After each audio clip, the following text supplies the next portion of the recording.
which career would you rather to have had? I'm not Floyd and I'm not Pacquiao. That's not my thing. My thing is that for Pacquiao, I really hate for his sake that he didn't get to fight Floyd when he was at his peak, because I know he wanted to fight Floyd at his peak, but Floyd did different things and didn't fight him at his peak. So to talk about who career you rather have, I ain't got to get into all that. I would rather for Pacquiao, like Pacquiao, I'm sure, to have been able to fight him at his peak, because when you get to your peak, that's the time to fight the best fights in your career. Roy Jones. You know Roy Jones, right? All right, thank you guys. Thank you very much. You get a shout out for Team Locked In. You agree with me, Roy Jones? Roy Jones is in his prime. Man, like, fast, footwork, strong. You see Roy Jones in his prime? Yeah,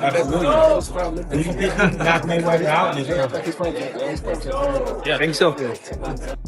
Sugar Ray Leonard. That guy, he also almost, just like how you say about me, I never really wanted to fight him. I knew that for a fast fighter like him, the jab is your problem. He can't stand the jab in his face. If you let him move around and do what he want to do, he gonna beat you, because he's very explosive and he's very mean. To me, people don't give him enough credit. People always say, well, Floyd would beat Sugar. No, baby, Floyd is not as near as mean as Sugar was. You don't think you would have beat him? No, how you gonna keep him off on him? Sugar is a dog. Just because his name Sugar don't mean nothing. People don't give him enough credit for that. You gotta think, this in around, between around 13 and 14, I think. Let's go down. They say, you're blowing it, son. Sugar Ray Leonard got went there and put these things on time. Well, I look at it in a situation like this.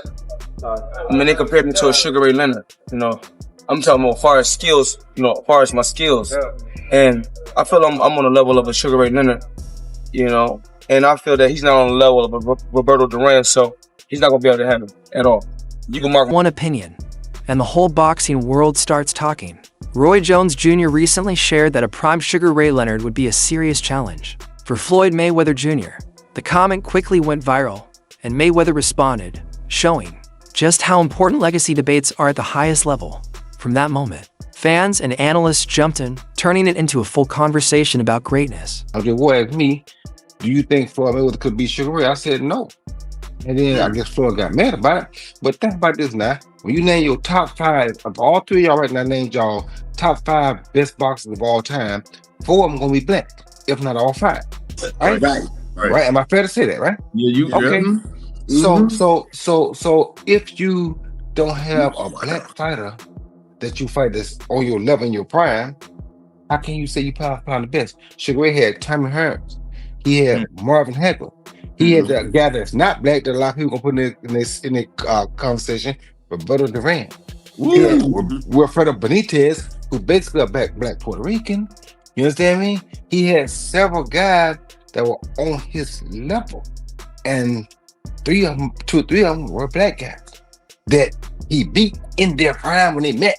Not waiting until somebody beat him. He beat him then. So for me, it's hard. I hear you, and like I said, the man even said himself, he chose the money over legacy. He chose currency over legacy, which I respect him when he said that, because that meant a lot. That basically him saying, no, I'm not even tripping on that pound. I chose currency.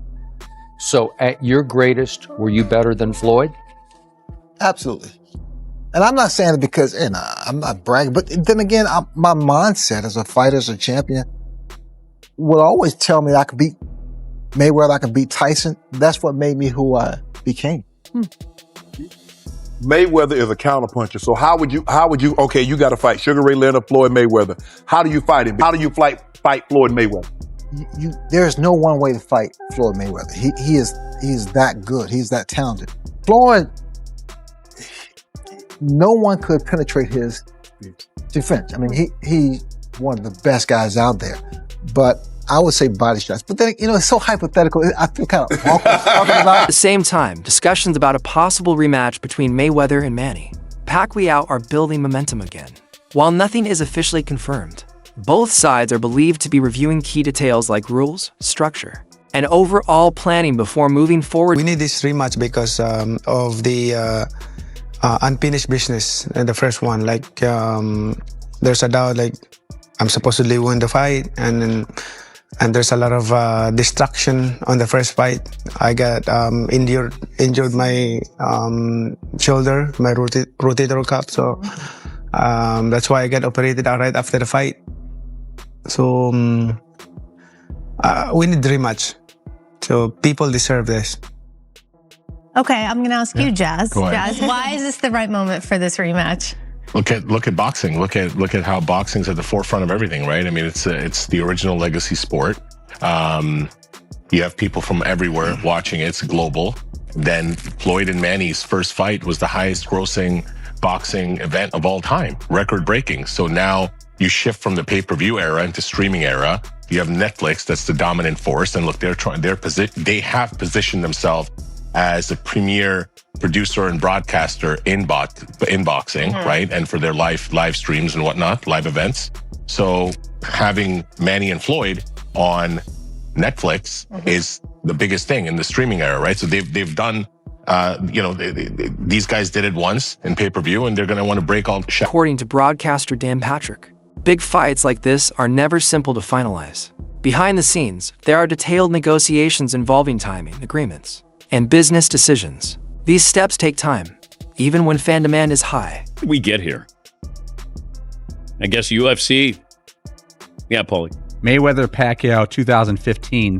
They estimate that it was the biggest single fight revenue ever. 410 million in revenue, 72 million in ticket sales at the gate on the property. Yeah, and I always thought that Floyd was a brilliant businessman, but you start to read articles of, he's got things in foreclosure, and I can't imagine that you would lose Mike Tyson did. But then, we had people stealing right in front of him. That was the difference here. But with Floyd, I thought Floyd was like a Darrell Rebus kind of businessman. So if he's coming back because he needs money, that is sad. Yes, Todd. How much money, and I don't understand the financial part of how they get millions of dollars to have these fights that supposedly are kind of ridiculous and it's like an exhibition nobody wants to see. How much of that money is based on who goes to the fight, and as far as people that are buying like pay-per-view? Like what if so many people decided I'm not going to the fight, I'm not going to watch it on pay-per-view, they're still going to get millions of dollars? There's still enough money out there to pay these guys crazy money without them? No, Paulie just gave you the numbers. It's a rev share. I mean, they share. I don't know how they divvy it up. I'm sure Floyd got more money than Pacquiao, but you might get 40% of the gate. Pacquiao gets 25% of the gate, but it's $400 million. This also raises an important question: what motivates a fighter at this stage of their career? For someone like Mayweather, every move is carefully planned. Whether it's about legacy, competition, or opportunity, nothing is rushed. If this rematch becomes official, it won't just be another fight, it will be one of the biggest moments in boxing.